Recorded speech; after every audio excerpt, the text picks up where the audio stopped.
Hello guys, today I'm recording not ordinary video because I'm sitting first time at the cockpit of aerobatics aircraft in Flight Simulator. Prior to that I did aerobatics only in GTA 5. That can be also seen in the tricks video.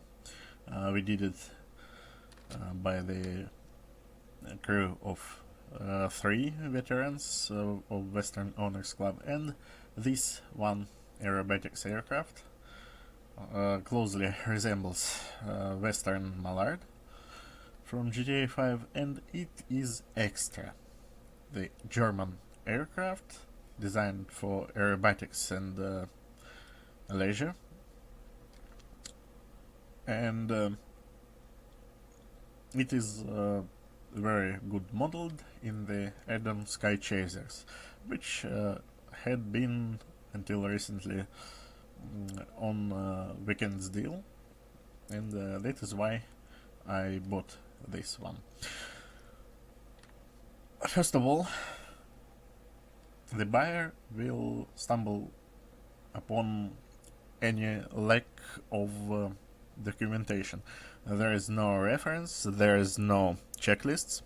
Well, technically there are checklists, but to see them you'll have to closely examine the dashboard, closely examine the cockpit at all.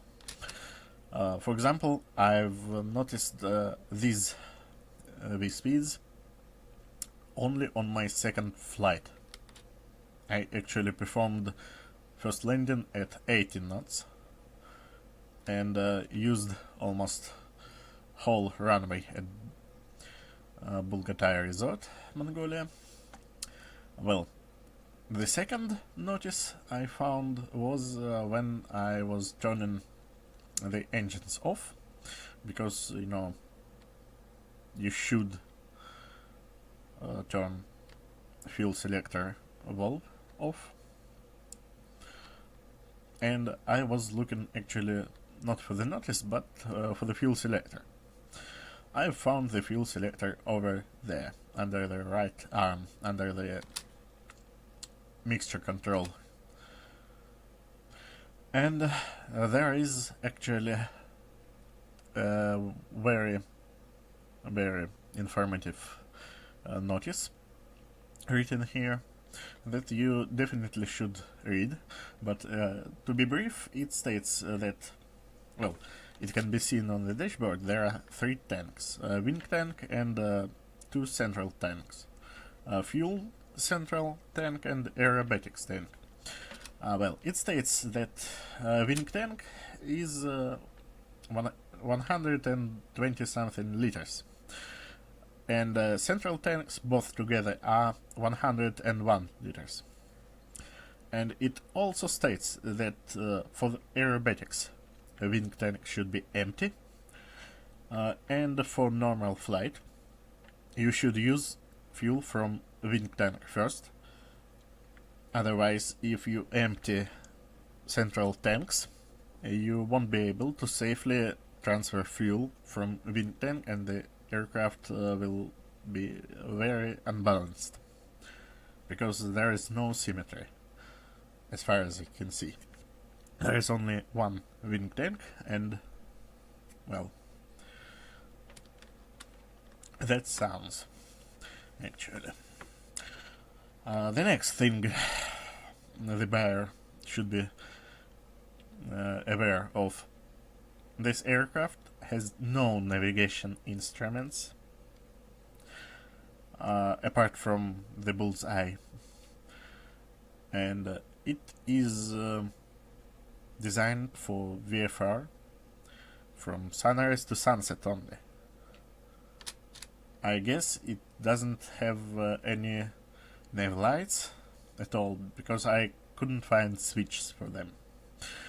There are some equipment that I was unfamiliar with. I'm still figuring out what does trim rocker switch mean. I found the way to trim the aircraft using keyboard. It's shift numpad 1 for up. I guess that's up. And shift numpad 7 for down. Well, also, this aircraft comes with the smoke system. The smoke system charges with that switch and is activated with the switch on the throttle. It can be also activated by the hotkey I. Next thing the buyer should be aware of. When you take off, I guess that is what we need reference to. I guess you carefully look for those lights, and I guess when the light here hits red zone, it means that you're recharging your engine. You need to drop RPMs down, and you could also use hotkey for that. Also, what's that? That's transponder. Okay. What's that? 12 volts direct current. I guess that's connector to charge the aircraft's battery. Also, cockpit is fully functional, apart from, I guess, these safety belts, but that's irrelevant. All things are clickable, and also, what we could need reference for. About circuit breakers, about some emergencies that may arise, about fuel consumption, about fuel consumption at cruise speed, well, about the details that are unclear from the brief messages you see in the cockpit. And this one on the right is recommended speeds for aerobatics and maneuvering. Well, that's all. Let's give this baby a short ride. By the way, the cockpit glass is also fully functional. You could use left mouse key to open this one, and right mouse key to close. Let's start the engine.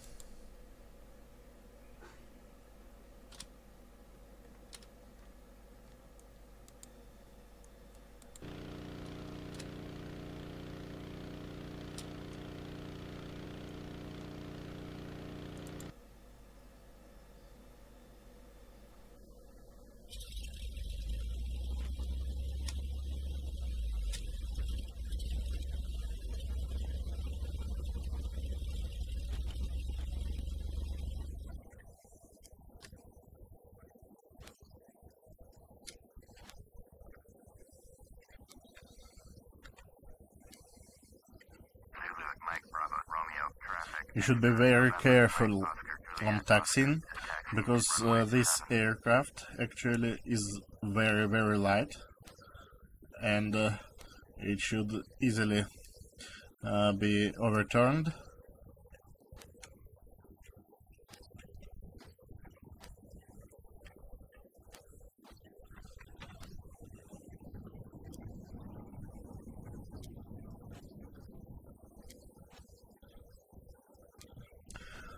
We are located at the altitude about 4,700 meters, and the outboard temperature is rather hot. That's the closest town to Govgorvan Sayhan Mongolian Reserve. That means Gobi Gorvan Mountains.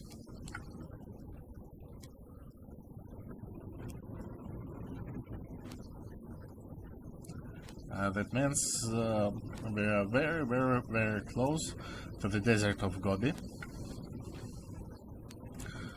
And, well, I have chosen this one just because that was my last landing spot for the around the world trip. And, well, what's that? Oh. And I've got just right flight plan to use. Actually, I transferred other flight plans to the backup directory to not be confused when using them. So I've got only one flight plan working, and to reduce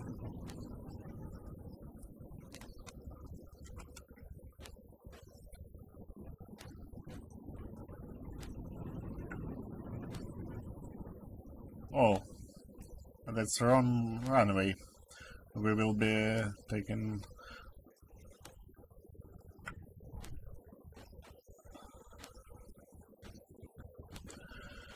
well, that's technically is very inconvenient because Mike Bravo Romeo traffic extra November Mike Oscar Juliet Oscar taking off runway 7 west departure. Zulu Mike Bravo Romeo traffic extra November Mike Oscar Juliet Oscar because I've mixed the runways. Well, that happens when you've got no taxiways in the directions. You see, we are redlining, but we are not at safe airborne speed yet. That is 60 knots. We can take off, and we should reduce RPMs. I am doing that now. You see, the light turns green. I guess that is safe. We could also adjust the mixture, because we are elevated over mean sea level.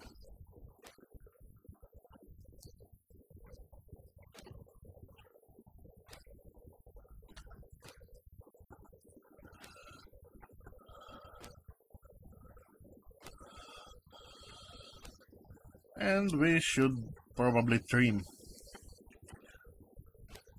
I am trimming up to keep the aircraft steady.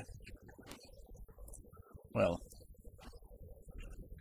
maybe I did it too much. Let's do just another 16.3. That's too much.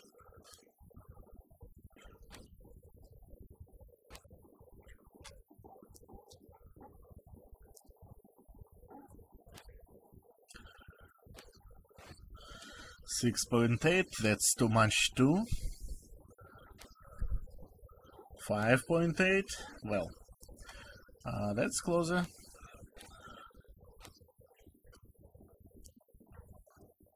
5.1, that's normal trim, I guess.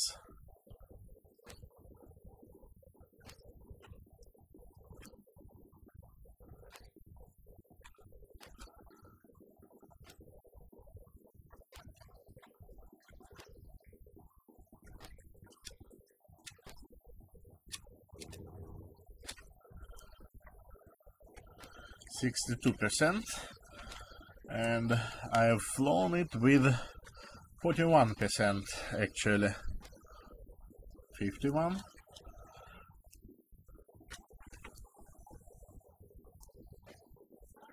That's correct for this altitude. You see, the aircraft became more steady as we approaching I guess the recommended cruising speed.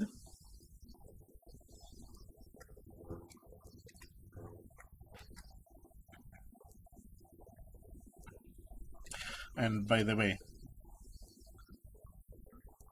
yeah. I know, the fuel level is critically low, although it's full.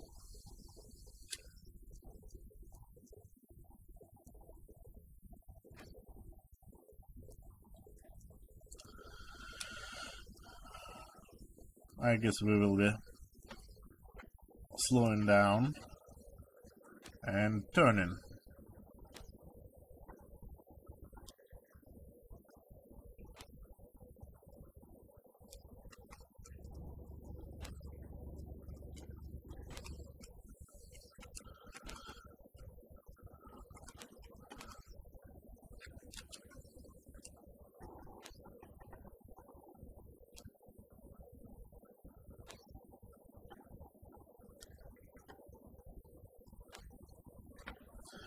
And accelerating again.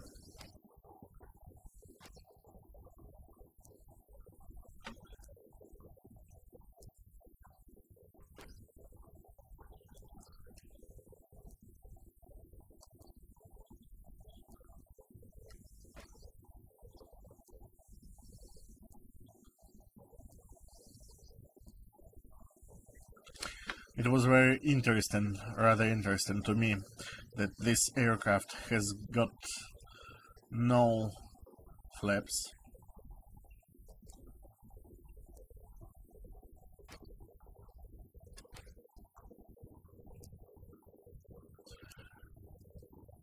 "45 clean bin, 19 up, 45 diving, 19 diving, third loop climb, loop,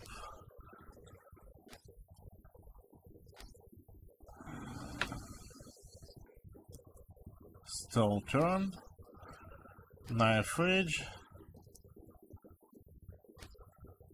aileron roll, snap roll, spin, tail slide." I don't know what these figures are, but I'm going to do barrel roll, and that means the recommended entrance speed to the maneuver is 80 knots. By the way, there's the runway over there, and we are facing correct direction, in the direction that wind comes to, and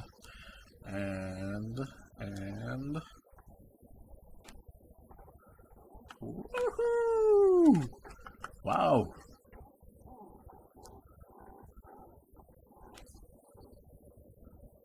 It was too fast. It was too fast. I'm going to land this one right now.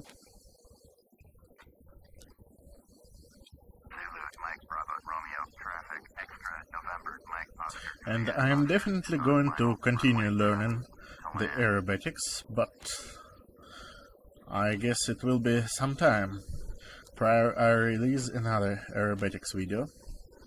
We have 59 knots as safe landing speed, I guess, and I guess we've got just that, and a small flare.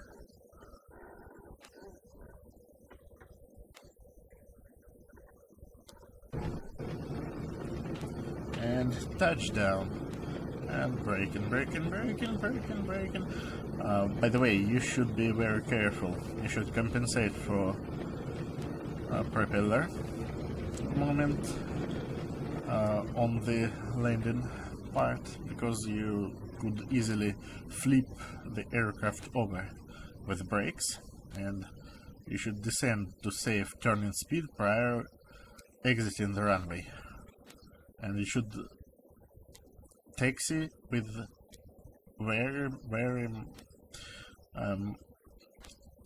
large amount of care in the mind. Well, I haven't shown you the smoke system, but well, I guess you'll figure it out. Let's just turn it off. Wow.